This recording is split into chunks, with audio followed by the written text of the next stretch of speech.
1910, 23-year-old Orville Tuttle worked as a locomotive engineer in Whitehall, Montana. While he loved his job and loved cars, his real passion was hunting. His friends would describe him as being a fearless hunter, a crack shot, and very cool under pressure. In October of that year, Orville, along with his younger brother and his cousin, headed off to a river valley just outside of Yellowstone National Park to do some hunting. When they got there, they made their way into the forest, they found a decent clearing, they brushed off some snow, and they set up their campsite. They stayed up for a bit around the campfire that night, but everybody went to bed early. The following morning, Orville was the first one to wake up, and while he was outside of the campsite, he noticed some elk tracks that had passed by in the night. And so he woke up his brother and cousin and told them he was going to go and track this animal for no longer than about an hour. The two men said that was fine. They knew Orville was a very accomplished outdoorsman, and so they weren't worried about him. An hour later, the brother and the cousin were now awake, and they were sitting around the fire waiting for Orville to return, but he didn't. The men waited another hour, and another hour, and another hour, and still Orville never showed up. And this whole time, the men are considering, should we go out and go looking for him? And every time they'd stand up to go begin their search, they'd say, you know what? I'm sure he's fine. We're overreacting. And they'd sit back down again. But by nightfall, when they still had not seen Orville or heard from him, the pair was starting to get really nervous. And so they decided they would go to bed, and Orville was bound to turn up in the middle of the night. Early the next morning, the two men got up hoping to see Orville, but he had not returned. And so the two men left the forest. They got two more family members to come back with them, and then the four of them began a search for Orville. And very quickly, they found Orville's tracks leading out of the camp, meandering their way through this very thick forest and through all the snow, all the way down to this very shallow river that at its deepest point was no higher than your ankle. Orville's tracks stopped at the edge of this river and continued for 3 miles, walking away from the campsite right alongside this river until they stopped in this little clearing in the snow where there was a very small campfire set up. But the logs and the kindling in the campfire had not been burned. And so the search party figured that Orville, when he got here, must have had wet matches or something because he couldn't get the fire going. And then from the campfire, they continued to follow Orville's tracks a little bit farther down the river until they turned and walked directly into this very shallow river. And then from there, the search party looked for miles and miles and miles downstream and upstream, and they never found any tracks leaving the river, even though alongside the entire river on both sides was plenty of snow. So anybody who walked into the river and then walked out again would leave tracks. But there were no more tracks. As it started to get dark and they still had not found any sign of Orville, one of the men left the forest and contacted authorities, who launched a formal search. The sheriff's department, along with hundreds of volunteers, descended into this area where Orville got lost, and they started by searching even farther downstream and upstream of this river to see if they could find where Orville stepped out of the river, but they too couldn't find any tracks. And so for a couple of days, they searched this river and the surrounding forest, but there was just no sign of Orville. Then on the third evening of this search, one of the searchers was up in the mountains in an area that was relatively close to the last area where Orville had tracks in the snow. And the searcher saw there was a little campfire that had been set up in the middle of nowhere. He walked up to it and he saw it had been recently extinguished. It was still warm, and next to this fire was a pair of boots. But there was no person anywhere in the vicinity. And then the searcher noticed there were tracks leaving this campfire, and these tracks were made with bare feet. And so the searcher just began following these tracks. And so the searcher went up a mountain, he went down the other side, down into this deep ravine, and then he stopped because he's looking straight ahead of him, and it's another mountain going straight up, and that's where the tracks continue to go. And it's very thickly forested, and it's starting to get dark. And so he's thinking to himself, is it a good idea to just continue walking on my own, or should I go back and get some help? And so as he's weighing out what he should do next, he catches movement out of his peripheral vision, and he kind of glances up into the mountain right ahead of him, and he sees this dark figure kind of slowly moving up the mountain quite a ways away from him. But from his perspective, even though he doesn't have a good view, it looks like a man. And so if it's a man walking up this hill, it's probably the same guy that left that campfire and therefore is leaving these barefoot tracks up this mountain. And so the searcher thinks that's gotta be Orville. Something's wrong with him. Who knows what's going on with him, but I gotta get his attention. And so the searcher yells out to this guy to try to get him to stop. But even though he was clearly in earshot, This guy just did not stop moving. He just methodically continued moving up the mountain. And so the searcher's confused at why this person wouldn't stop. And so he pulls out his pistol and fires 3 shots into the air, which is like the universal stop what you're doing and turn around. But again, this figure, this person, this guy didn't stop. They didn't react, no flinching. They just kept moving up and over the top of the mountain and out of sight. And so now the searcher's thinking to himself, what did I just see? Who is that? What were they doing out here? And he's thinking, you know what? It's too dark. I can't just continue up this mountain towards whoever this is. I got to go back. And so the searcher marked where he was, turned around, and he ran back to the search party, and he told them what he had seen. And they said, okay, well, we'll go looking tomorrow. And so the next morning early, this huge search party gets to that ravine where he marked that spot. But at this point, so much snow had fallen, all the tracks of this barefoot man who was walking around the night before have all been covered up. And so despite doing a very extensive search with a lot of people in that area, they couldn't find any trace of the shoeless man. Many believe the shoeless man was Orville. And in fact, the local newspapers at the time speculated as much. But if it was Orville, why didn't he turn around when someone was yelling his name or when multiple gunshots were fired into the air? And where was he going walking barefoot in a snowstorm in the middle of the night? Others have speculated this was not Orville, that it was some other person or some other creature lurking around the woods at night, and that perhaps they had something to do with whatever happened to Orville. But regardless of who or what that figure was, no one ever found any traces of Orville or the shoeless man ever again. On the night of Saturday, November 13th, 2004, in a tiny city called Craig, Alaska, all the people who were attending the Chamber of Commerce banquet suddenly stood up and broke into applause for 48-year-old Lori Waterman. Lori was sitting at a table in the back of the room. She was tall with short brown hair and her skin was very pale, but at this moment, her cheeks were flushed red with embarrassment as she looked around at all the familiar faces smiling at her. Lori knew almost all of the 1,300 residents in Craig, Alaska from her many years as a community volunteer and special education teacher's aide. And Lori definitely knew everyone at this banquet because she had helped her friend organize it. From the podium, Lori's friend told the room that she couldn't have put on this event without Lori, and that Lori was really the one person in Craig, Alaska that people could always count on if they needed help with anything. Lori stood up and smiled sheepishly and waved to all the people in the room as they continued to cheer for her. Lori wished her husband, Doc Waterman, had been there to see this, but unfortunately, he was hundreds of miles away in Juneau, Alaska, on a business trip for the weekend. Lori's husband was a prominent real estate agent. Still, Lori had the feeling that this was her lucky night. She had won the raffle for a fleece jacket earlier in the evening, and by the time the dinner wrapped up at about 10 p.m., so many people had thanked her personally for all her help through the years that she truly felt appreciated and celebrated. At the conclusion of the banquet, Lori hugged her friend who she had planned this banquet with, and then said she would see her again the next day after church. Both Lori and her friend were on a committee that helped raise money for an international Catholic event for young people. The friends hugged one more time, said goodbye, and then Lori turned around and headed for the parking lot. Lori drove her purple minivan to her peach-colored house at 604 Ocean View Drive. With its spectacular view of the bay, the 3-bedroom, 3-bath house was one of the nicest in town. But to Lori, the house always felt a bit empty whenever Doc was away. And also, this night, Lori and Doc's 16-year-old daughter, Rochelle, was also out of town at a volleyball tournament in Anchorage. So tonight, Lori was going to be all alone. As Lori headed upstairs for the night, she walked past Rochelle's bedroom and thought about the fight they had had right before Rochelle left town with her volleyball team. Lori had seen the all-black outfits that her daughter was packing for this trip and asked Rochelle why she couldn't bring something a bit more cheery. Lori was not a big fan of the goth stylings that Rochelle had adopted over the last year, but Lori's daughter just rolled her eyes at her mother as soon as she began talking about her outfit. Then Lori also told her daughter that she didn't really like the shaggy 20-something-year-old guys that Rochelle had been hanging out with recently. They seemed polite, but Lori felt like they were just too old for Rochelle, and they also didn't seem ambitious enough for an honor roll student like Lori's daughter. One of them even lived in his mother's basement. Rochelle had cursed at her mother when Lori had said some things about her friends, and at that point, Lori was furious and she just couldn't contain herself. Lori began complaining about all the time Rochelle spent on her computer, specifically all the time that Rochelle spent publicly embarrassing her family on the computer.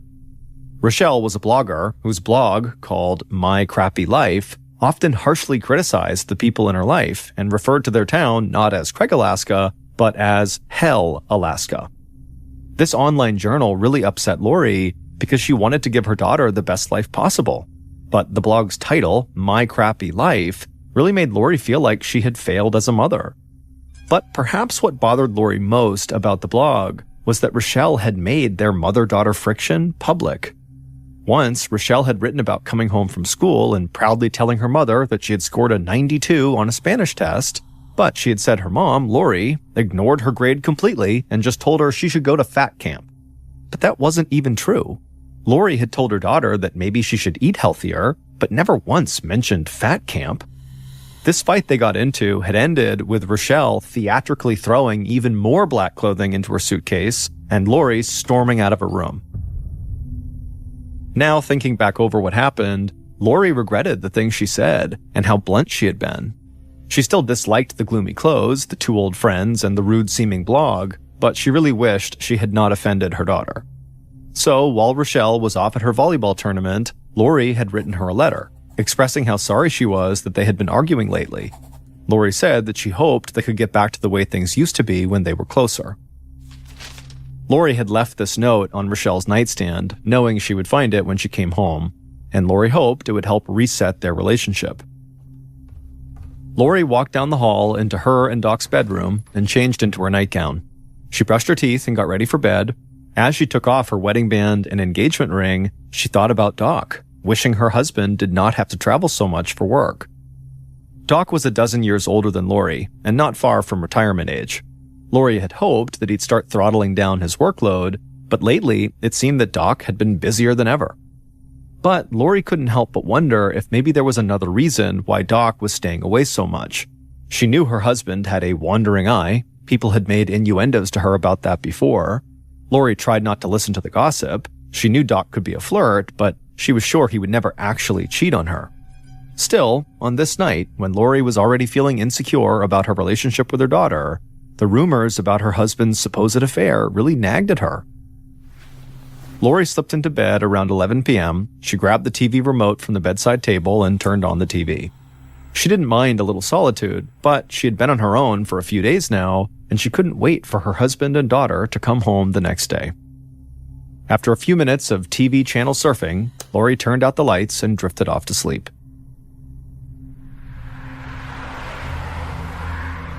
At 3:30 p.m. the next day, which was a Sunday, Doc Waterman and his daughter Rochelle drove towards their house.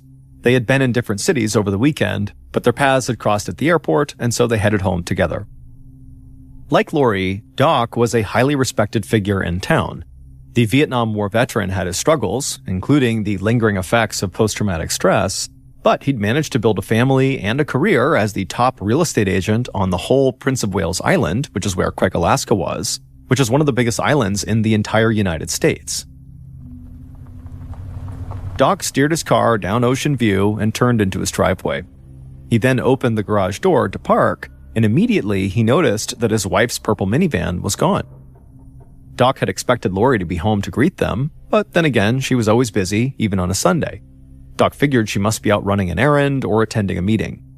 And at this point, Doc was actually far more concerned about his daughter, Rochelle, who had sprained her ankle during her volleyball tournament.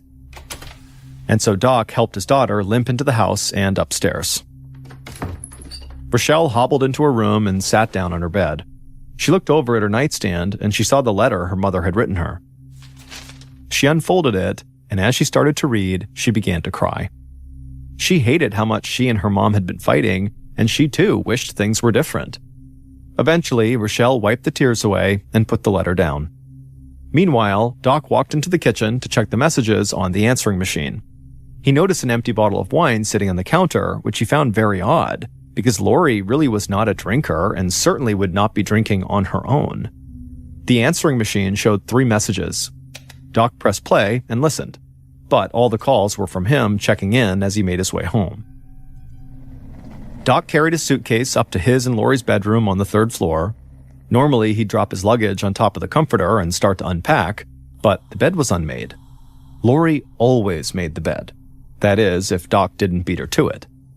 Doc also saw Lori's nightgown thrown haphazardly on the floor. He frowned. His wife of 20 years was a total neat freak. What was going on? Doc suddenly felt flush with concern and stepped into the bathroom to splash water on his face. As he turned on the faucet, he saw Lori's engagement ring and wedding ring sitting next to the sink. Now, Doc was really worried. Lori never went anywhere without those rings. Something very strange was going on. Doc couldn't tell what it was, but he had a sinking feeling that it was bad. Doc knew there were not that many places in their small town where Lori might be, and he couldn't just call her because in 2004, cell phones were still somewhat rare, and Lori didn't have one. So Doc just waited a few hours, hoping Lori would come home on her own, but by 7 p.m., when she hadn't and he hadn't heard from her, Doc felt like he had to act. He didn't want to alarm his daughter, but he told Rochelle that they needed to get in the car and drive around town and look for her mother. Doc and Rochelle drove to the building where the Chamber of Commerce banquet had been held the night before, thinking maybe they'd see Lori's purple minivan parked outside while she helped to clean up inside. But when they got there, her minivan, which anyone could spot a mile away, was nowhere to be found. Next, the father and daughter went to the church, but they didn't see Lori's van there either. Doc did see Lori's friend's car, and he remembered Lori saying she had a committee meeting with her friend that day, but when Doc talked to Lori's friend, the friend said that Lori did not show up to the meeting and had not called to explain why she couldn't be there. So Doc and Rochelle drove to the middle school where Lori worked, but the parking lot was empty. Despite the near-freezing temperatures outside, Doc was sweating. When he and Rochelle had started their search, he was perplexed. Now, he was desperate. After driving around for almost 2 hours with no sign of Lori, Doc and Rochelle didn't know what else to do. So at around 9 p.m., they went home, and the normally composed Doc tried to keep from choking up as he called the Craig police. At about the same time Doc was calling the police, Alaska State Trooper Bob Claus drove his SUV down a logging road that cut through a pine-covered mountain nearly 50 miles from Craig. He was one of only 2 troopers who patrolled the entire 145-mile-long island. Claus was out in this area responding to a call he had received from a hunter who had said they had seen a vehicle that had gone off the road and caught on fire. Claus had spotted the plume of smoke in the sky and drove over, and there he found the remains of a minivan on the side of the mountain. It looked like the minivan had careened off the logging road until it struck a fallen log, which prevented it from rolling any further. The van was no longer on fire, but the brush and log beneath it were still smoldering. Claus climbed out of his vehicle and hiked down the slippery wet slope to reach the wreck. When he got there, he saw the tires were melted down to their steel belts. The paint had been scorched off the frame and all the windows were blown out. The fire had burned everything inside the vehicle. Claus looked for something to identify the minivan, but the license plate was a puddle of aluminum, and the vehicle identification number on the driver's side door was melted beyond recognition. Claus had originally come out here believing he was going to find a road accident, that someone had crashed, and that's why this had happened. But when he kind of scanned around the inside of the vehicle, he felt like this was something far worse. If this had been an accidental car crash, Claus would have expected to see the driver's body in the front seat, or at least nearby, and some sign that they had been in the front seat. But the 2 front seats of the car were empty, and there was no sign of a driver. But when Claus looked in the back of the car, he saw something absolutely horrible. There, laying across the back seat, were the charred remains of a human torso, and next to the torso, looking straight at Claus, was a blackened human skull.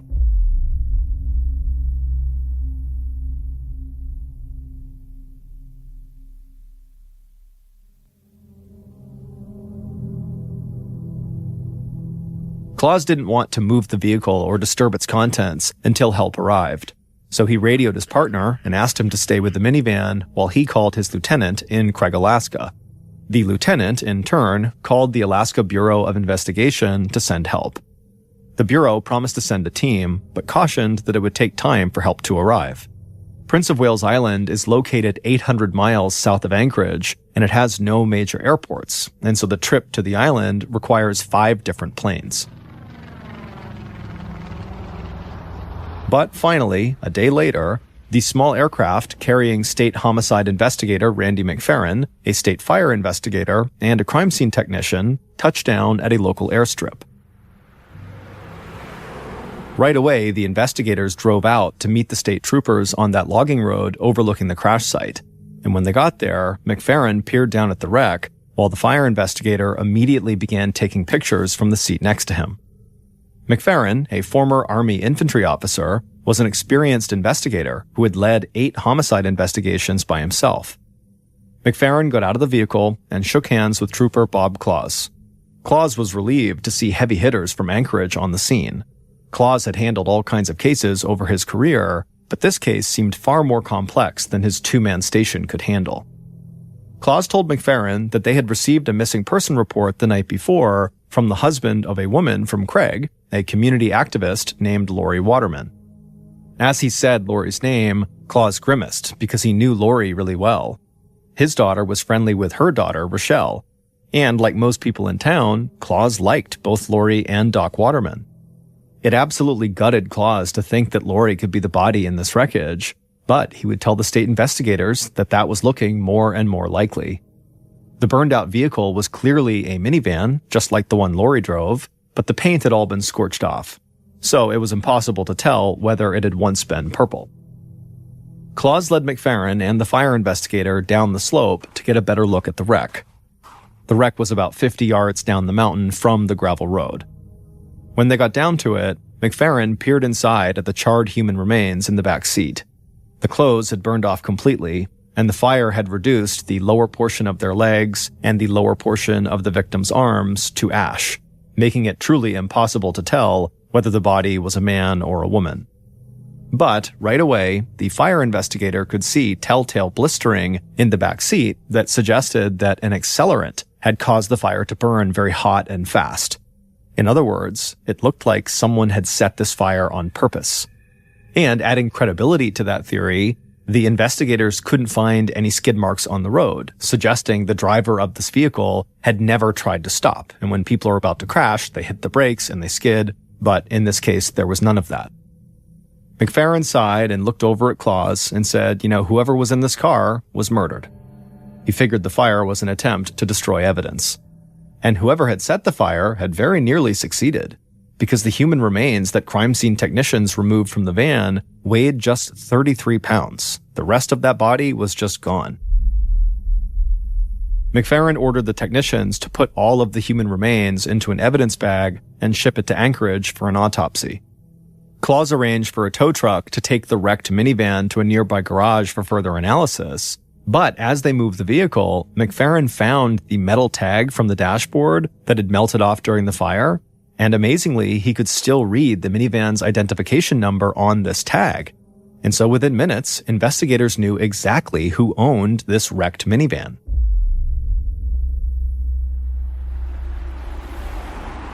Later that night, McFerrin traveled with Claus to the town of Craig to speak with Lori's husband, Doc. Rochelle was home too, along with her friend, Jason Arant.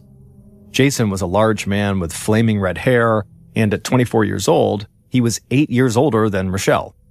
But the two had become close when Rochelle had worked at a store owned by Jason's best friend the previous summer. Rochelle had called Jason earlier that day because she was worried that something bad had happened to her mother. Rochelle said her mom must have gotten into a drunk driving accident because of the empty wine bottle she and her dad had found in the kitchen. Jason had immediately left his job as a school custodian and gone to Rochelle's school to pick her up. He found her in the principal's office in tears about her missing mother, so Jason had driven her home. McFerrin wanted to speak with the family alone, but Jason said he didn't want to leave Rochelle's side. That is, until Trooper Claus stepped in. Jason had actually come to Claus previously for advice on how to become a Marine, and so he respected the state trooper. So when Claus stepped in and told Jason the family really needed some privacy, Jason listened and he left.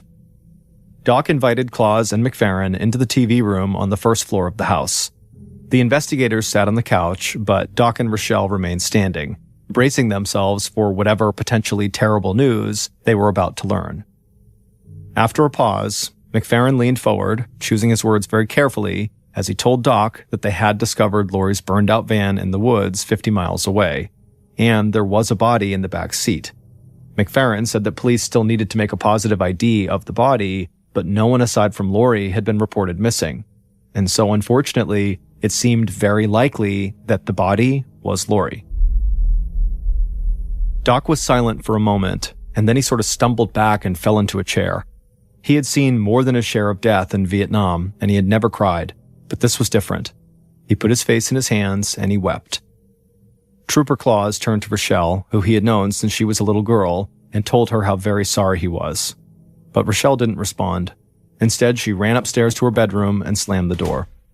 As she sat on her bed, reeling at the news, her eyes fell on Lori's letter. Rochelle couldn't bear to look at it, so she put the letter inside the nightstand drawer.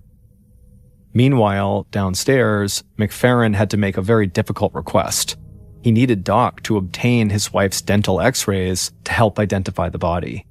And so Doc had fumbled through Lori's address book, saying nothing until he found the number of Lori's dentist. And so McFerrin made the call and got Lori's latest x-rays sent to the coroner in Anchorage to see if maybe it was a match.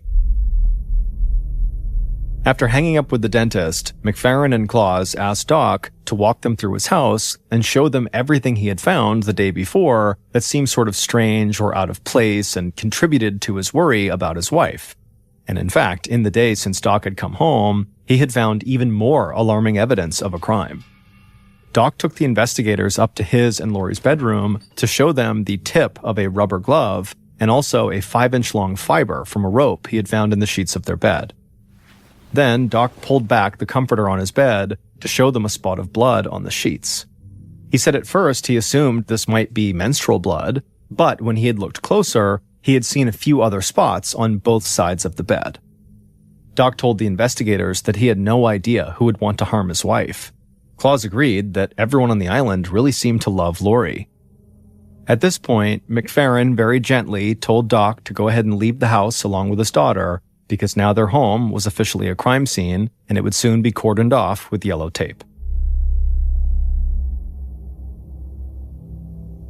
With the help of the crime scene technician who had flown out from Anchorage with him, McFerrin started the official search of the house, and almost immediately, he figured out how the assailant had gotten inside. The door that led from the garage into the house had scratches on the lock that indicated to McFerrin that the assailant attempted to force their way in. Meanwhile, Claus began searching Rochelle's room. The walls were adorned with posters of men and women with black hair, black clothes, and black makeup. Claus continued searching through Rochelle's room, searching her dresser, her shelves, and her closet, and then inside of her nightstand, he found that letter that Lori had written to Rochelle. Claus saw that Lori addressed it to, quote, "my dearest daughter," end quote, and he felt a twinge of compassion for this mother trying to reconnect with her daughter. Claus made a mental note to make sure to return this letter to the family. When Claus and McFerrin regrouped in the TV room a little while later, they immediately began reviewing what they had found. Other than a few spots of blood on the bed, there was no sign of a struggle. A couple of details suggested to the investigators that Lori was alive when she left the house. The nightgown, uncharacteristically thrown on the floor, indicated she might have changed in a hurry, and the rope fiber inside the bed sheets suggested the attacker might have tied Lori up at the house rather than killed her. Both investigators agreed that the assailant's break-in attempt looked clumsy and amateurish, but the rope and the rubber glove suggested the killer had planned the crime ahead of time. McFerrin noted that a premeditated crime like this was typically not random. It was usually committed by someone with a personal grudge against the victim. But the scratches on the door where the assailant had entered the house suggested they did not know this family well, because Doc told investigators that most people who knew them would know where he kept the spare key and would have simply unlocked the door. This was perplexing to investigators, so until they could narrow it down, everybody was a suspect.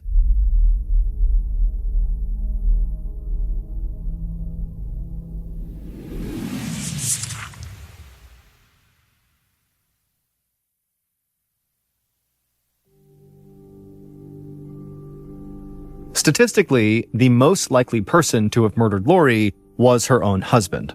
So McFerrin started with Doc. Claus had told McFerrin about the rumors that circulated around town that Doc was having an affair. That was a big red flag. A cheating spouse could have all sorts of reasons to want their partner dead. Doc denied having an affair.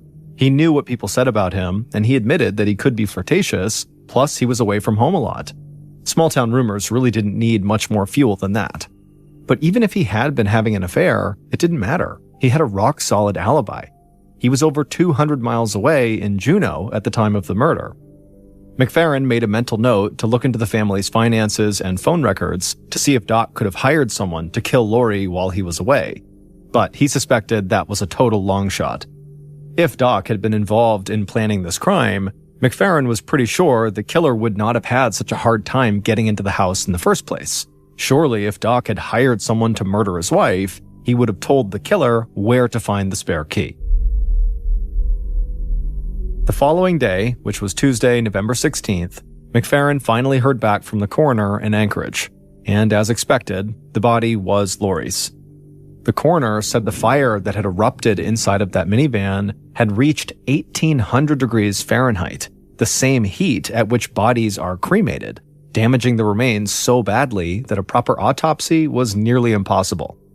But the coroner had been able to match Lori's dental x-rays with the teeth in the skull. However, the coroner was not able to zero in on the time of death or even how Lori had died. McFerrin looked into Doc's bank accounts and found no indication of any money transfers, cash withdrawals, or suspicious gaps in income that could suggest he was trying to hide or transfer funds. And the family's phone records were totally mundane, no unknown numbers or unusual late-night calls. McFerrin eliminated Doc as a primary suspect, and he was eager to talk further with Rochelle, hoping she might shed some light on who might want to hurt her mother. A few hours after the coroner had identified Lori's body, McFerrin picked up Rochelle at her house and drove her to the police station for an official interview. On the short drive, McFerrin tried to make Rochelle feel comfortable, telling her about his own daughter, who was just a few years older than her and in college. Rochelle's eyes were red and puffy, but she seemed to relax and talked about a trip to Germany she and a friend had been planning to take the following year. The pair eventually got to the small police station, and there, McFerrin escorted Rochelle through the small station to a small, windowless interview room. Once they sat down inside, Rochelle said she spoke to her mother just before the Chamber of Commerce dinner on Saturday night. She said her mom seemed excited about the event, and she was looking forward to Rochelle and her father coming home. Rochelle also said that her mom basically got along with everyone. In fact, Rochelle admitted that she, herself, was likely the only person who regularly butted heads with Lori.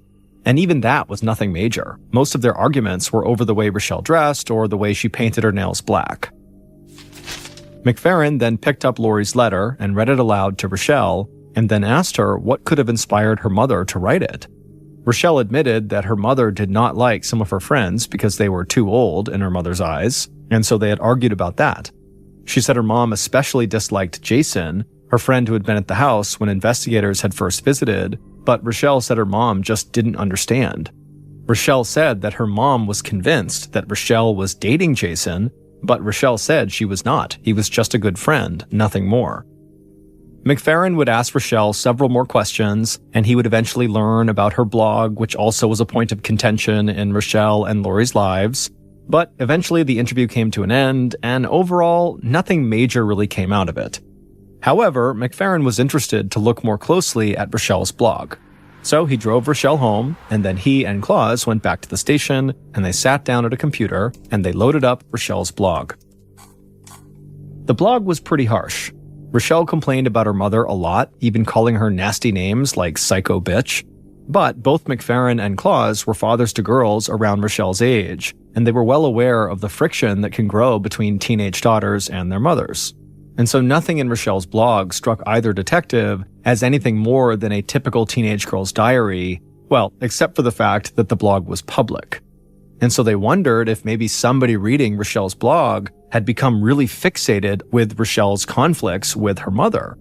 And so the investigators decided to scour Rochelle's electronic communications for any unusual or alarming messages. The next morning at the breakfast table, Claus talked to his daughter, who was good friends with Rochelle, and his daughter said the students were in complete shock that Rochelle's mother had been killed. Murders almost never happened in their tiny town, and certainly not to her friend's parents. But then Claus's daughter told him something interesting. She told him that Rochelle spent a lot of time around 3 people in particular. There was Jason, there was also Jason's friend, Brian Riddell, and there was Rochelle's ex-boyfriend, 16-year-old Ian Lendrum, so 3 guys. And apparently Rochelle and these 3 guys would all play video and fantasy role-playing games together, and Claus's daughter said that sometimes these 3 guys would just show up unannounced when she, Claus's daughter, was trying to hang out with Rochelle alone.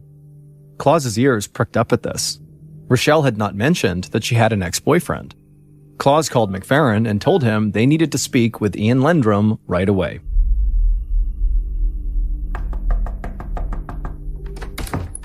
Later that morning, so this was 3.5 days after the murder, McFerrin tracked down Ian at his house. The teenager had just woken up, but McFerrin noted that Ian was not surprised to see him. Ian said that everyone on the island had been talking about Laurie's murder. McFerrin followed Ian into his kitchen and sat at the small round table. Ian poured 2 cups of coffee, handed one to McFerrin, and sat down across from him. Ian said that he had seen Rochelle after she and her dad had searched for Laurie around town. Ian said he hadn't known anything about Laurie's disappearance, but he'd gotten worried about Rochelle because she wasn't answering her phone, and so that night he'd just gone over to her house to check on her. But right after saying this, Ian immediately jumped up from the table and rushed over to get sugar for their coffee. And to McFerrin, it seemed like Ian was really nervous. But McFerrin knew that people often got nervous when they were being questioned by the police, even if they didn't do anything. McFerrin thanked Ian for the sugar when he returned, and then McFerrin sipped his coffee and kept his tone casual. He was watching for signs that Ian was hiding something. He asked Ian about his history with Rochelle, and Ian blushed a bit, but then he said that yes, he had dated Rochelle for a while, but they had broken up a year earlier. However, they had remained close friends. McFerrin asked Ian about the 2 older guys, Jason and Brian, who also hung out with him and Rochelle. Ian told McFerrin that he and Rochelle were both very good friends with the other 2 guys. Brian owned the shop where they often played video games, and his buddy Jason often joined in. Ian also admitted to McFerrin that Rochelle's other teenage friends did not really hang out with her when Jason and Brian were around. Ian thought Jason rubbed the girls the wrong way. McFerrin had met Jason briefly. Jason had been with Rochelle when investigators had gone to their house. But now McFerrin really wanted to talk to Jason again to see why this young man might rub the girls the wrong way.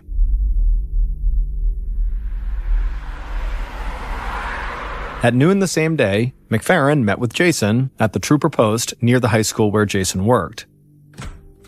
McFerrin brought Jason into an interview room and offered him some water. Jason nodded and took the bottle from him, but left it on the table unopened. Jason, a big man nicknamed Red for the color of his hair, had once dreamed of becoming a Marine, but he had washed out of boot camp, mainly because he was seriously out of shape. So Jason came back to the small town of Craig, got a job as a high school janitor, and moved into his mother's basement. He also began hanging out at his buddy Brian's computer shop. As Jason and McFerrin talked, Jason spoke slowly and very carefully. He said he had previously dated Rochelle, something Rochelle never mentioned in her discussion with McFerrin. That was pretty strange, McFerrin thought. But Jason said that their romance did not last long because it caused way too much trouble for Rochelle at home. McFerrin couldn't be sure if Jason was telling the truth about dating Rochelle or if that was just male bluster, but Jason's claim did suggest that he was well aware that Laurie disapproved of him hanging around with her daughter. And McFerrin started to wonder if maybe Jason had wanted to get rid of Laurie because she got in the way of his relationship with Rochelle. McFerrin asked Jason what he was up to on the night of the murder, and he would say that he had been with his friend Brian at his place playing video games. They'd both been drinking, so Jason said he had just crashed there overnight. Eventually, the interview ended, and McFerrin let Jason go home for the day, but McFerrin still had a lot of unanswered questions about this young man. But as it would turn out, McFerrin would not have to wait very long to talk to Jason again. A few hours later, at 5:30 in the afternoon, Trooper Claus was sitting at his desk when his phone rang. Claus answered, and he heard a frantic voice on the other line. It was Jason, and Claus could barely understand what he was saying. Claus told Jason to take a breath and then asked what was going on. Jason shouted into the phone that he was at the school where he worked and he'd just been attacked by a man with a knife. Claus hung up the phone and immediately told McFerrin about the call. The two investigators raced over to the school, and when they arrived, they found Jason sitting on the bleachers by the football field. He was in tears as he told them that a man had snuck up on him by the dumpsters and held a knife to his neck. Jason said the man had warned him to stay away from Rochelle, or there was going to be another accident. Then the man ran the knife across Jason's neck. Jason showed the investigators a red mark that the serrated blade had left on his skin.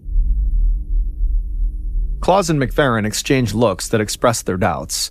They had been suspicious of Jason before because of his hidden romance with Rochelle, but his conduct now just seemed bizarre. He had no witness to back up his story, and the wound on his neck looked totally superficial and was likely self-inflicted. So the investigators wondered if this was a misguided attempt to distract them by introducing a new mystery suspect. McFerrin quickly pressed Jason for a description of his attacker. Jason claimed he didn't get a good look at the man, but McFerrin said that seemed highly unlikely. The attack happened in broad daylight. Surely Jason would have seen something that could help them identify the assailant. Jason's voice got softer as he tried to grasp for details. He was fumbling, which meant he was vulnerable. So McFerrin dropped any pretense that he believed what Jason was saying. He told Jason flat out that he thought he was lying. Jason looked like he had just gotten the wind knocked out of him. He was quiet for several seconds, then he let out a deep sigh and admitted that it was true. No one had attacked him. He had cut himself. Now, McFerrin knew he had the advantage.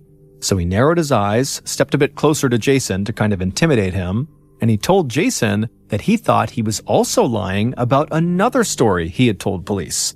The one Jason had told police about what he was doing on the night Lori Waterman was killed. Jason started stuttering and said he really wasn't lying about that, but his face was flushed and he was sweating and talking in circles. The experienced investigators could see Jason's facade was starting to crumble. So McFerrin cut him off and said in a slow and certain tone that he knew Jason took part in Lori's murder. But now Jason's voice changed. He wasn't stuttering anymore. He spoke with urgency, like what he was saying was true and he needed them to believe it. He told the investigators that they really didn't understand. They did not know what Lori had done to deserve what happened to her. She was not this perfect person everyone thought she was. Then the big red-headed man looked right at McFerrin and he said he did not kill Lori, but he knew who did.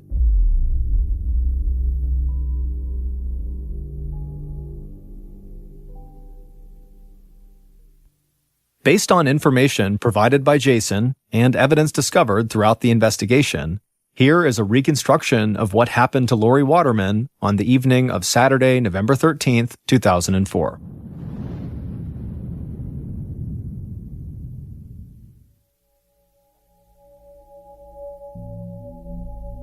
Not long after midnight, the killer stared at himself in the bathroom mirror.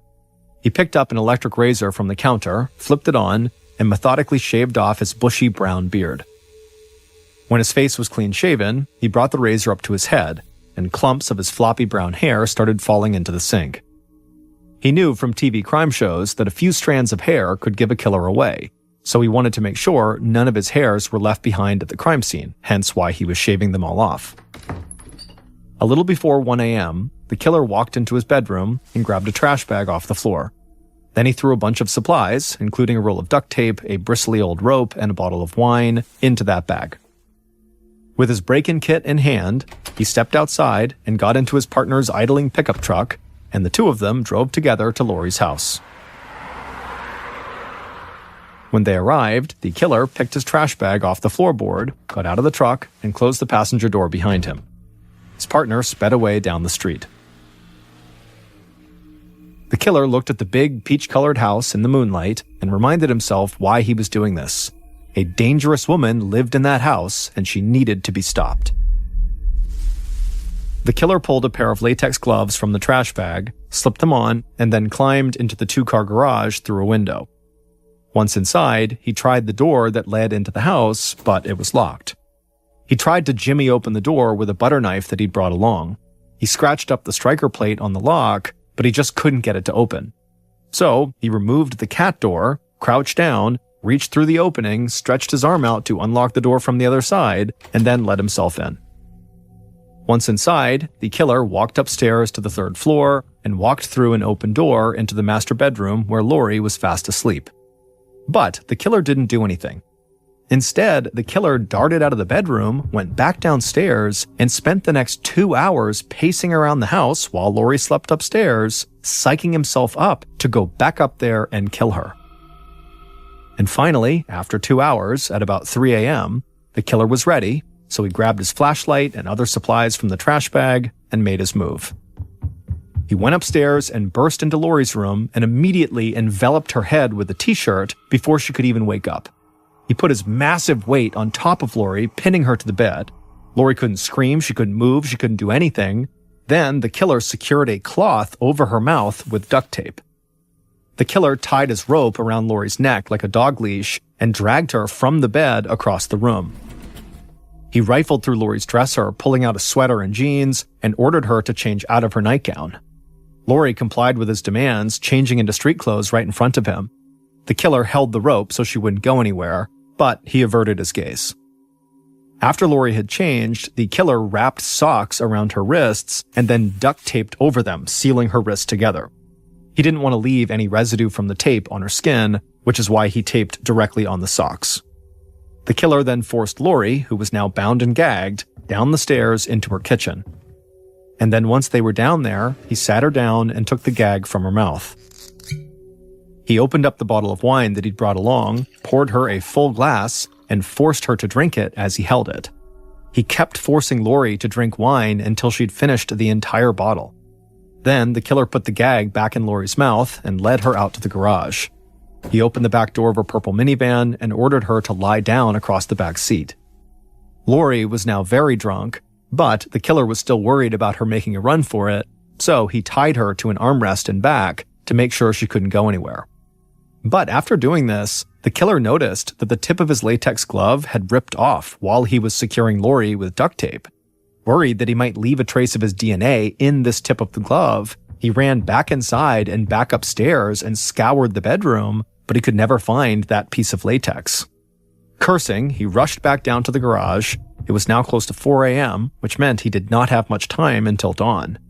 So he hopped behind the wheel of the minivan, and using Lori's keys, he turned it on and drove off, with Lori in the back, lying across the back seat, her arms and legs bound. As the killer drove out of town in the minivan, his partner caught up with him and followed in the truck they'd driven to the house.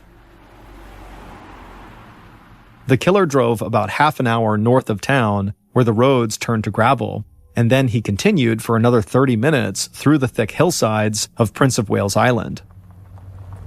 Finally, he pulled over by a creek and pulled Lori out of the car. As for his partner, he parked his truck not far behind them. The killer then put a garbage bag on the ground and laid Lori on top of it to keep her from getting dirty. Getting dirt on Lori's clothes was not part of the plan because he wanted it to look like Lori had had a drunk driving accident. And so, with Lori in place on the trash bag on the ground, the killer crouched over Lori, wrapped his massive hands around her neck, and attempted to break it. He heard a crack, but Lori didn't die. Instead, her gag had slipped off. Lori, breathless and drunk, tried to say something to the killer, and the killer was horrified at the sound of Lori's voice. So he just raised his flashlight over his head and swung it as hard as he could against Lori's neck 12 times, but Lori just kept on breathing. Desperate to finish the job and just get out of there, the killer pinched Lori's nose and covered her mouth with the cloth, suffocating her. Lori struggled as best as she could to get free, but she was bound and gagged and totally intoxicated, and she was way smaller than the killer, and so she was no match. Lori's breath finally gave out, and she died laying on the ground in the middle of nowhere.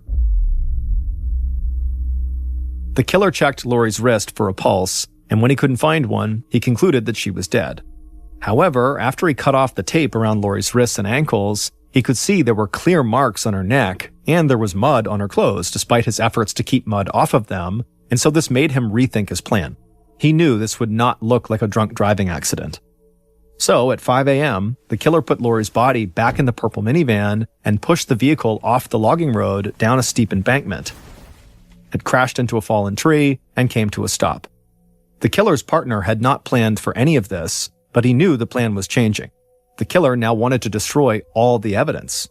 So the partner grabbed a jerry can of gasoline from the truck and rushed over to the killer. The killer then poured that gasoline on the ground, on Lori's body, and all over the minivan. Then he backed away, lit a match, and tossed it onto the gasoline trail leading to the minivan. In 30 seconds, the vehicle had exploded with flames, but there was nobody around to hear it or see it except the killer and the partner. The killer and his partner ran back to the truck, and the two of them drove into town just before the sun started to rise. Once the killer got back to his place, he played some video games and tried to calm down, while his red-haired partner got ready for his janitor shift at the high school. And before he headed to work, he got a phone call from Lori's daughter, Rochelle, and she wanted to know how everything had gone earlier that morning. Jason, who had told police he did not kill Lori, was technically telling the truth. However, he was the partner who drove the truck and helped plan the murder. His friend Brian, who was also friends with Rochelle, had been the one who actually carried out the murder. However, these two were not acting alone. It turned out Rochelle had had sex with both Jason and Brian, and as a result, both of them would do anything for her. For months, Rochelle had complained to them about her mother. Over pizza and video games, she would tell them how Lori hated the way she dressed and took offense at Rochelle's adoption of Wicca, the nature-based religion associated with witchcraft. But most of all, Rochelle would tell them that her mother was really upset about her, Rochelle, hanging out with Jason and Brian. Her mother was afraid that Rochelle could marry someone like them, leading to a dead-end life instead of realizing her true potential. But Rochelle also critically told Jason and Brian that her mother physically abused her, slapping her and even hitting her with a baseball bat. She said her mother also threatened to sell Rochelle into prostitution. But none of Rochelle's stories of abuse were real. They were dark fantasies fueled by real-life mother-daughter friction. However, when she spoke to Jason and Brian about her mother, Lori was made out to be a real-life monster who was going to kill Rochelle unless Jason and Brian put a stop to it. So when Rochelle told Jason and Brian that she and her father would be away the weekend of November 13th, and her mother would be home alone, they knew what they had to do. Investigators had suspected both young men, but it was Jason's bizarre claim that he had been attacked by a stranger with a knife that sealed his and Brian's fate. McFerrin and Claus knew Jason was lying about that knife attack, but they also believed he was lying when he said he did not kill Lori. And so they pressed him, and he would finally admit to helping plan the murder and to driving Brian to the scene. So in exchange for a lesser sentence, investigators got Jason to wear a wire and record Brian talking about the murder. And sure enough, on this wiretap, investigators would hear Brian describe basically everything that happened and who played a role, and so they had enough to arrest both young men and Rochelle. Brian was found guilty of first-degree murder and sentenced to 99 years in jail. Jason pled guilty and got a 50-year sentence for his role in planning the murder.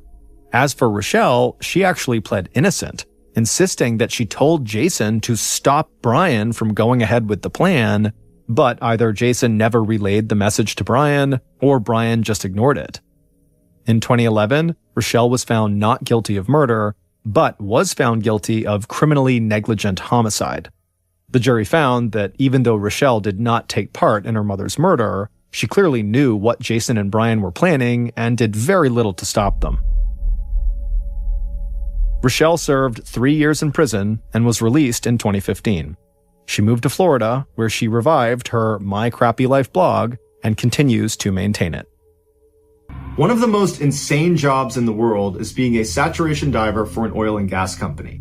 These highly specialized divers go down to extreme depths to do construction and demolition on underwater structures. The extreme pressure on their bodies from being so deep will cause some of the mixed gas they breathe to get trapped inside of their body. Now, this is harmless while it's happening, so while they're down at depth, this doesn't matter. But when they ascend, they have to do what's called decompression stops, where they basically stop in the water column at certain depths and just wait and allow these trapped gases to naturally come out of their body. Now, if they skip these decompression stops and just rush to the surface, those trapped gases will not leave their body and they will expand inside of them, causing a condition called decompression sickness, or the bends, and it can be fatal. Now, these decompression stops get longer and longer the deeper you go. And in the case of saturation divers, they'll go as deep as 2,000 feet. And for reference, in order to safely ascend from 2,000 feet, it would take you about 33 hours. And so these oil and gas companies can't afford to have their divers taking 33 hours in between dives, and so they came up with a clever workaround. They built a pressurized chamber system on board ships and oil rigs where their divers would live in between their dives. And what this did was, by keeping their divers constantly under pressure, either literally underwater or in this system, the trapped gases inside of them didn't have a chance to expand, and so their divers couldn't get the bends. The divers would live inside of this incredibly cramped chamber for weeks at a time, getting transported to and from the seafloor inside of this small pressurized sphere that's called a dive bell that could detach from the chamber without totally depressurizing the whole system. At the end of these divers' multi-week shifts, they would do one long decompression stop inside of the chamber. And then when they were done, they'd step out of the chamber and they'd be fine again. In September of 2012, a 32-year-old saturation diver named Chris Lemons was on board a dive ship in the middle of the North Sea. He, along with 11 other divers, had just started a 4-week-long saturation shift. On the 12th of that month, Chris, along with 2 other divers named Dave and Duncan, were scheduled to perform routine maintenance on an oil platform 330 feet below the surface. The North Sea is notorious for terrible weather, but this day the weather was especially bad, and they considered not doing the dive, but ultimately they decided to do it anyways. As Chris, Dave, and Duncan put on their diving equipment and climbed from their living chamber through the tunnel into the dive bell, the captain of the ship navigated directly over this oil platform and then flipped on autopilot mode, which activated dynamic positioning. Now, dive ships rely heavily on dynamic positioning, which is really just this high-tech computer that makes sure, as soon as you turn it on, that the ship does not move from a particular spot in the water. So regardless of the swells and the wind, the ship stays steady. And this is really important when you have divers in the water, because the dive bell is connected to the ship and the divers are connected to the dive bell. And so if the ship is moving all over the place, so is the dive bell, and so are the divers, making it impossible for the divers to do their job.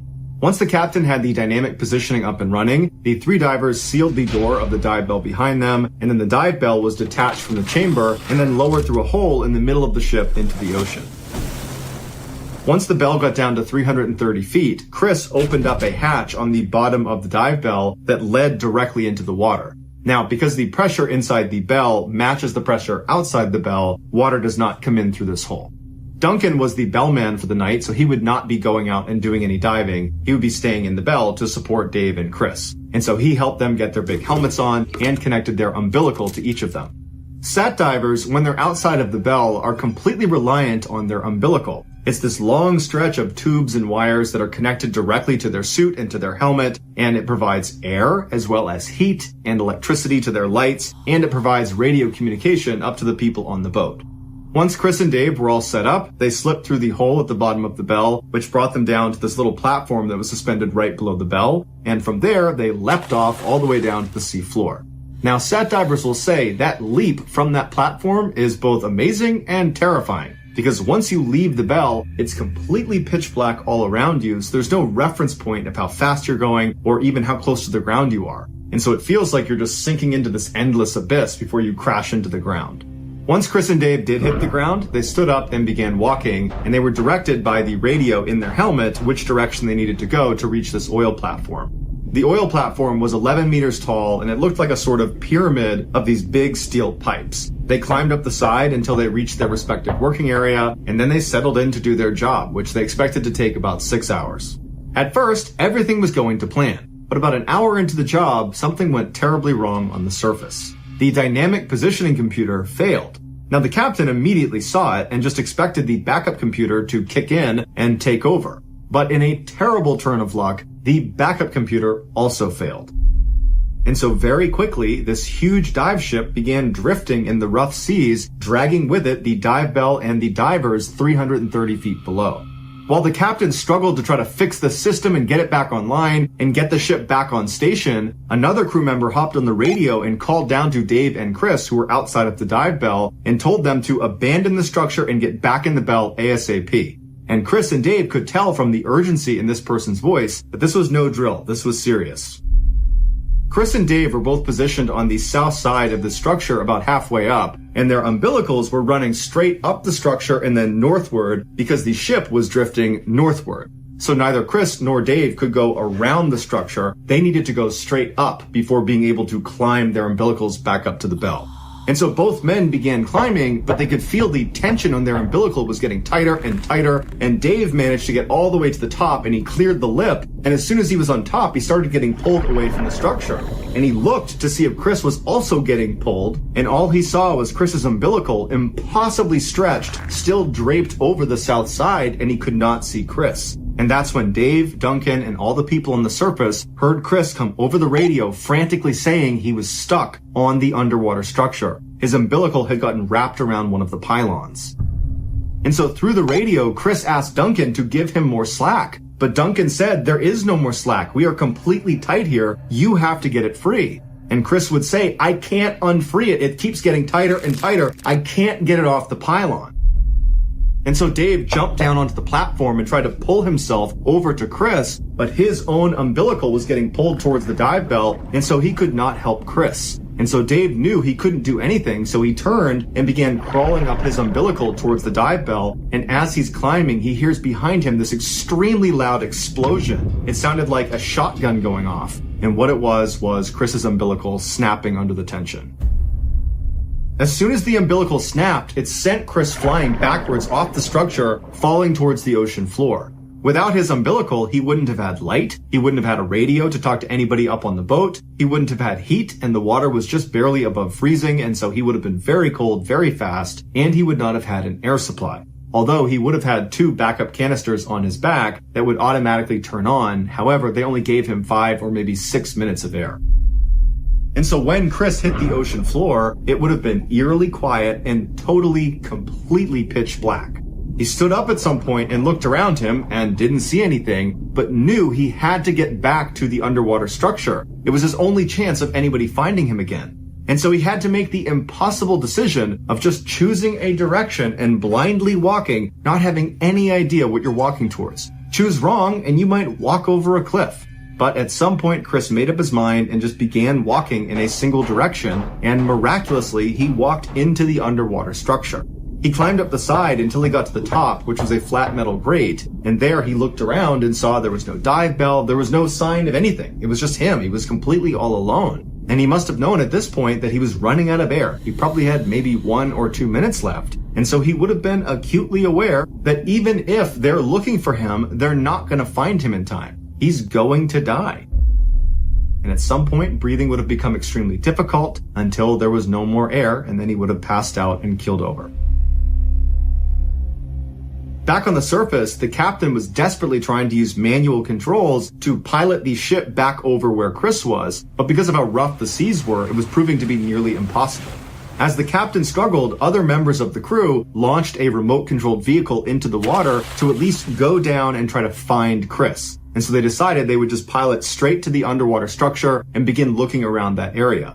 And so for a few anxious minutes, the crew on board the ship watched the camera, which was the live feed coming from this underwater vehicle, as it went through totally dark water. And then at some point on the screen, the structure just appeared, and the vehicle, as it went up towards the top, it got a look at the very top of the structure. And on the screen, they saw Chris lying on his side, totally motionless. At this point, he had been without air for at least 20 minutes.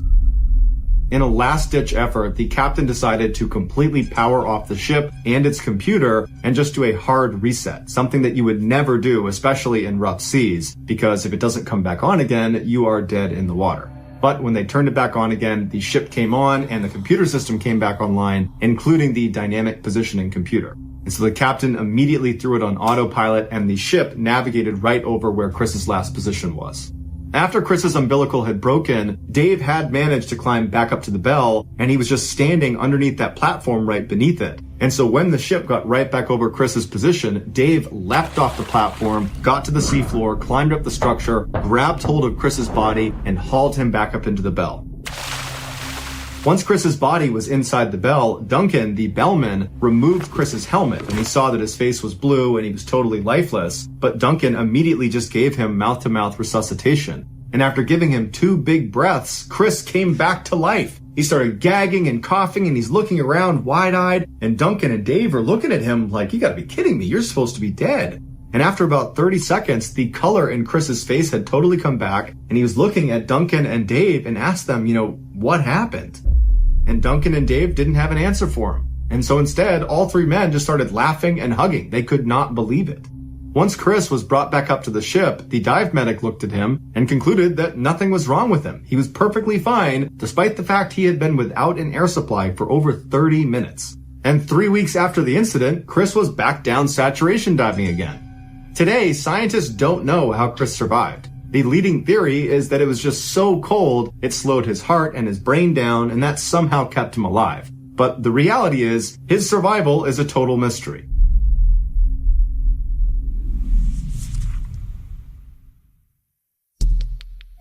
Our next and final story is called The Torn Guts.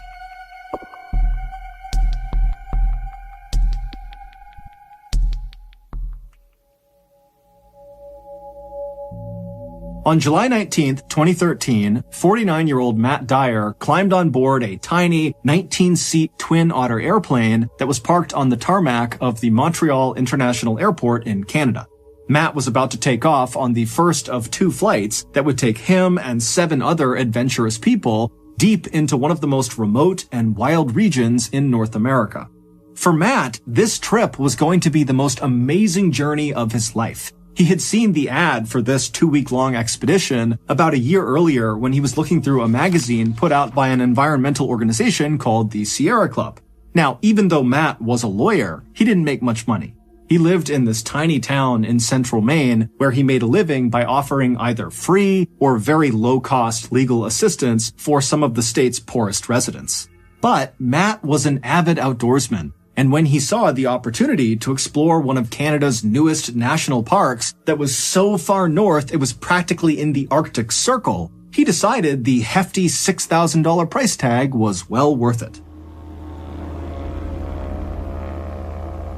2.5 hours later, after flying over 900 miles due north away from the airport in Montreal, the Twin Otter airplane that Matt and the others were riding on touched down on a narrow gravel landing strip situated between this huge forest on a mountainside and a river on the other side. After climbing off the plane with all of their equipment, Matt and the 7 others hustled their way over to this stretch of flimsy plywood buildings that lined the runway. These buildings and this entire area they were in was not a part of this new national park they were going to. This was like their staging area to prepare and get ready before catching another flight that would bring them into the park. And so Matt and the 7 other people he was with, which included the 2 trip leaders from the Sierra Club, they would stay at this temporary base camp for the next couple of days, going over their hiking routes and talking about emergency procedures and protocols. And then after those 2 days were up, the group felt like they were ready. And so the group packed up all their things and they boarded the tiny float plane out on the water that would take them to their final destination, this new Canadian national park, better known as the Torn Gut Mountains. 45 minutes later, the pilot of the float plane began to descend through the clouds to make their landing on a little water inlet. And as the pilot did that, Matt and the 7 others were able to look out the window and actually see the Torn Gut Mountains for the first time. Now, all of them had seen dozens and dozens of pictures of this area, but seeing it for the first time in person was still shocking. The area looks like an alien planet. The wilderness in and around the Torn Guts is not the same kind of wilderness we think of when we think about going hiking in the forest or going camping or something. No, the wilderness in the Torn Guts is primordial. It's like you're looking out at a place from the very beginning of time, like dinosaurs should be walking around this area. As far as Matt could see, in any direction were these huge, jagged mountains that had been carved out of the earth by glaciers hundreds of thousands of years ago. And those same glaciers had created hundreds of waterways between the mountains called fjords that almost looked like blue-veined fingers. And even from high up in the plain, Matt could look down and the water of these fjords were so clear that he could see these speckled backs of brown trout swimming beneath the surface. But while this landscape was undoubtedly spectacularly beautiful and pristine and totally incredible, it was equal parts unwelcoming to people.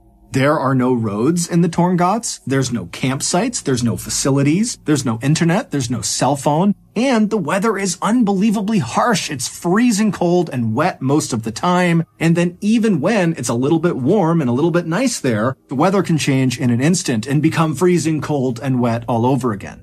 And so, as such, the handful of visitors that go into this area every year are expected to be 100% self-reliant, because this really is one of the most dangerous wild regions in the world. But for Matt, as he looked out his window and surveyed this landscape, he wasn't second-guessing his decision to go into this hostile environment. No. I mean, the reason he was willing to fork over all that money to go on this trip is because he really wanted to experience extreme wilderness firsthand.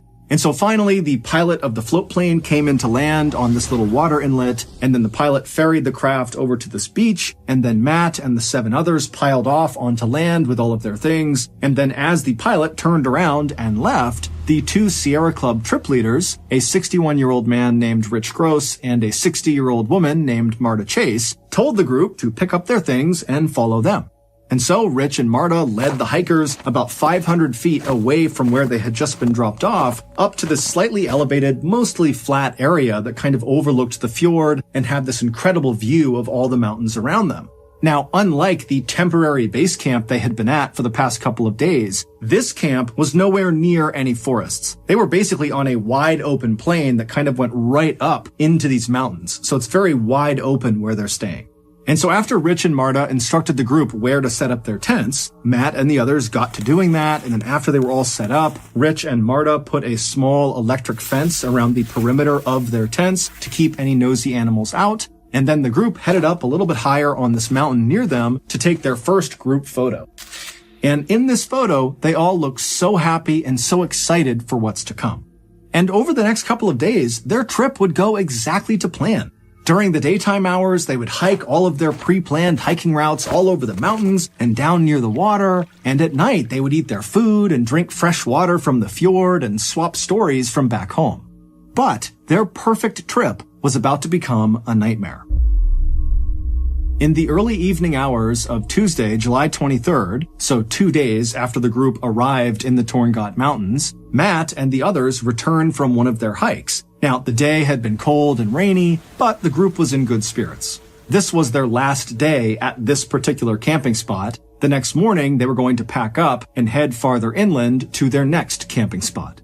After Matt and the others had put their gear back inside of their tents, they came back out to see that Rich and Marta, the 2 trip leads, had organized a special feast for the group to celebrate the successful beginning of their trip. And so the group all sat around eating salami and crackers and drinking rum mixed with lemonade as they talked excitedly about the next couple of days and what they could expect. At some point during the festivities, Matt was tired, and so he broke away from the group. He climbed back inside of his tent, got inside of his sleeping bag, and before long, he was fast asleep. A few hours later, around 3:30 in the morning, Matt suddenly woke up.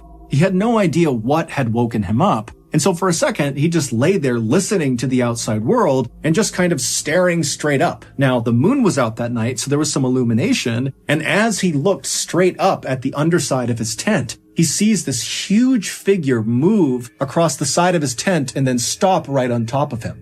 And then before Matt's brain could process what was happening, this huge figure began pressing down on the fabric of Matt's tent. And so he's seeing his tent collapsing in on him. Matt's not doing anything. He's not saying anything. He's just watching in horror. And then suddenly the tent rips open and these two arms reach into the tent and they grab at Matt. And Matt threw his hands up in defense and screamed out for help. And as he did that, he suddenly felt this vice-like grip on the top of his head. And then before long, he was being pulled out of the hole in his tent out into the night.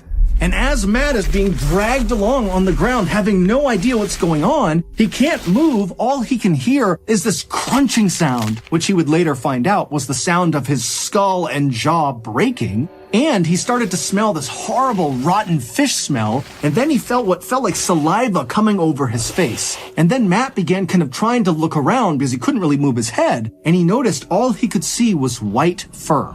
And it was then that Matt realized he was in the jaws of one of the world's most powerful and deadliest predators. Standing 10 feet tall on its hind legs and weighing as much as 1,700 pounds, the North American polar bear sits right on top of the Arctic food chain. And now this apex predator was dragging Matt by the skull down to the beach where Matt knew he would be eaten, even if Matt was still alive when the eating began. When the bear first ripped open Matt's tent and bit down on the top of his skull, Matt let out that scream, and it actually woke up the entire camp. And one of the first people to emerge from their tents to see what was going on was one of the trip leaders, Marta. And so she jumps out of her tent, and just 3 feet away from her, she sees this huge polar bear on its hind legs diving into the tent to get after Matt. And so Marta instinctively yells out to Rich to get his flare gun, and she dove back into her tent to retrieve her own flare gun. But by the time she and Rich had both emerged, gun in hand, this polar bear had already dragged Matt 200 feet away from the camp. And by this point, the other hikers in the group had also emerged from their tents, and after realizing what was going on, they just stood there, absolutely paralyzed with shock, staring at this bear dragging one of their companions down to the beach to be killed. Then, after Rich fired his flare gun generally in the direction of the bear, it kind of snapped the group out of their paralysis, and then moments later, they were all screaming and banging pots and pans to try to terrify the bear into releasing Matt from its jaws. Matt couldn't hear the sounds of his companions calling out to try to save him, nor did Matt feel any pain. He was in shock. The only thing going through Matt's head as he was being dragged along the ground to the beach was, I'm going to die. I'm either going to die on the way to the beach, or when I get there, then when the bear starts eating me, I'm going to die. And when he thought about this, it was with a kind of eerie, calm detachment. Like he wasn't sad or mad. It was just kind of a fact. This was going to happen. But as Matt was kind of making peace with his reality, Rich fired that flare gun shot, and that ball of chemical fire exploded basically right in front of the polar bear's face. And the polar bear, who was startled by the flare, instinctively whipped its head to the side, up, and then down again, and it didn't let go of Matt. And so Matt was whipped like a rag doll up, and then was slammed down into the ground. And when Matt hit the ground, he heard the sound of his neck breaking. But as Matt was laying there, the bear released him from its jaws, and then behind Matt, the bear turned around and began walking away. And so Matt could hear the sound of its big paws moving away from him, and suddenly Matt's thinking, oh my God, I might survive this. And so he tried to lay as still as he possibly could so as not to attract any attention, and he began repeating in his head over and over and over again, please bear, go away, please bear, go away. But, as if out of a horror movie, as Matt is laying there repeating this phrase, he hears the sound of this bear stopping, turning around, and start moving back towards him. And so Matt's just thinking, okay, it's going to come back over here, it's going to bite my head, and that's the end. But, luckily, Rich, by this point, one of the trip leads, had run down closer to the beach, reloaded his flare gun, and right as this bear was going to bite Matt again, Rich had fired that flare, and once again, the chemical fire had kind of exploded right near the bear, causing it to get startled. It turned around, it ran off, and this time the bear did not return. It would turn out Rich and Marta, the two trip leaders from the Sierra Club, had chosen a location for this campsite that was so heavily trafficked by polar bears, it was referred to as a polar bear highway.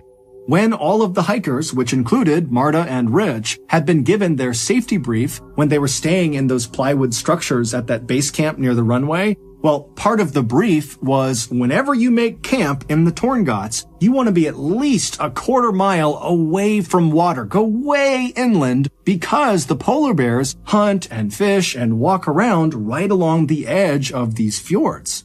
But despite all 7 members of this Sierra Club expedition being experienced wilderness backpackers, none of them really appreciated just how dangerous it was to be camping or even hiking around in known polar bear territory. And so this is why they ultimately ignored the safety brief and set up their first camp just a couple hundred feet away from the water's edge. And even prior to the attack on Matt, when the group literally saw polar bears wandering around near their camp and even at one point had to fire their flare guns at the polar bears to get them to leave, the group still decided it was best to stay at this particular campsite. Perhaps they believed their electric fence they had set up around the perimeter of their tents would protect them from these polar bears. But obviously, that had not been the case. The bear that attacked Matt had been totally unaffected by their fence. Matt would survive this attack, but really only because one of the members of the expedition happened to be a medical doctor, and so they were able to stabilize Matt until help arrived.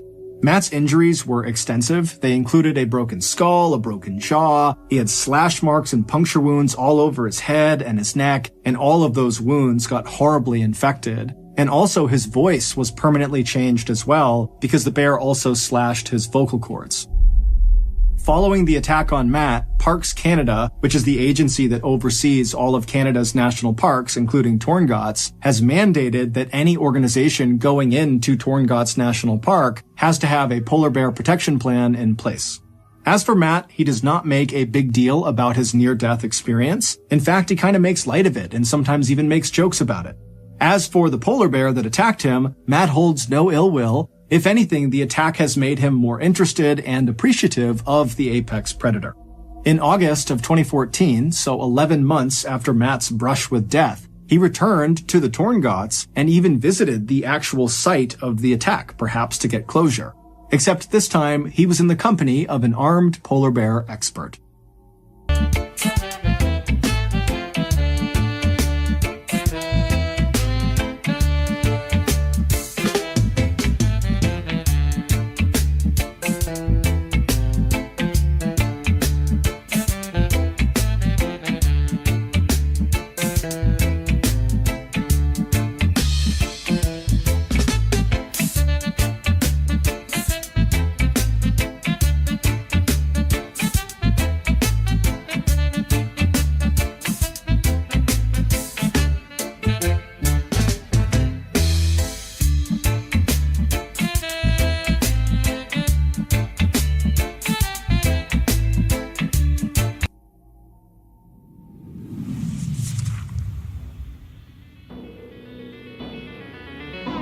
Thank you for listening to the Mr. Ballin podcast. If you got something out of this episode and you haven't done this already, the next time the Amazon Music follow button needs a phone charger, offer them your broken one that only works when you bend the cord at a certain angle. This podcast airs every Monday and Thursday morning, but in the meantime, you can always watch one of the hundreds of stories we have posted on our main YouTube channel, which is just called Mr. Ballin.